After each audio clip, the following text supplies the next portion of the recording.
Water. Not only is water damaging for the construction of the wall, but we have to build a lot of projects in water. I'm seeing huge growth in walls that are protecting creeks, erosion control on lakes and rivers, ocean front, utilization in Florida where they're trying to just get some land usage from swamps. There's just gigantic opportunities in the water application area. And as we're seeing, 100-year storms are now every 10-year storms, and they're getting more erratic. So water protection or erosion control protection is becoming more and more important. So we need to make sure if we do build in water, we want to structurally envelope that whole area. This is all going to be free draining, clear crush gravel with no fines, so that when we have water behind it and it floods, that it floods behind the wall equally to the front of the wall. We want those two areas to have equal pressure, behind and front of the wall. When we have a rapid drawdown, all of a sudden the river starts drawing down, we want to have that drawdown behind the wall to work equally with the front of the wall water. So this is all free, clear crushed gravel. We want to make sure we have enough burial, especially in anywhere on an outside curve on a river. You're going to have a lot of eddies forming, and they'll drill down and they'll undermine the wall. And so we want to be deep enough burial. We also want to make sure we have filter fabrics wrapping around. We want riprap, large boulders in front of that to protect that front of the wall. Everything to do to protect this area is going to happen in this zone. So it's really important that we build these walls in water properly. We designed a project for the St. Lawrence River Seaway. It never got built, but what we did there is we concrete core filled three or four courses of the wall was concrete core filled to take the impact of ice hitting that. So that became a solid wall, a 2-foot deep solid wall of concrete. And then above that, we went to a grid construction again. But it was just to help with the impact. The hollow core provides us all these kind of opportunities on designing these kind of walls. It's really quite neat. Projects that have been done in the water. This is Kansas City, and it's in a riverbed, and it was all done on concrete footings, doweled into the rock, and then they built these terraced walls above that. But what they did differently is they bleachered them. Each unit was 18 inches back of the next unit above it. But we were still bearing on top of this thing.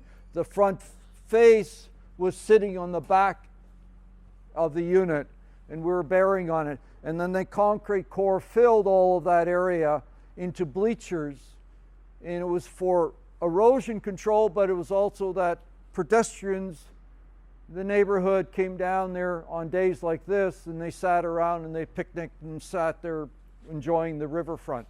So it was used for recreational area as well. And then they came back and they stained it in the field, and you'll see the staining back here. You'll see how they can stain your wall after the fact, and they just provided that unique look to it.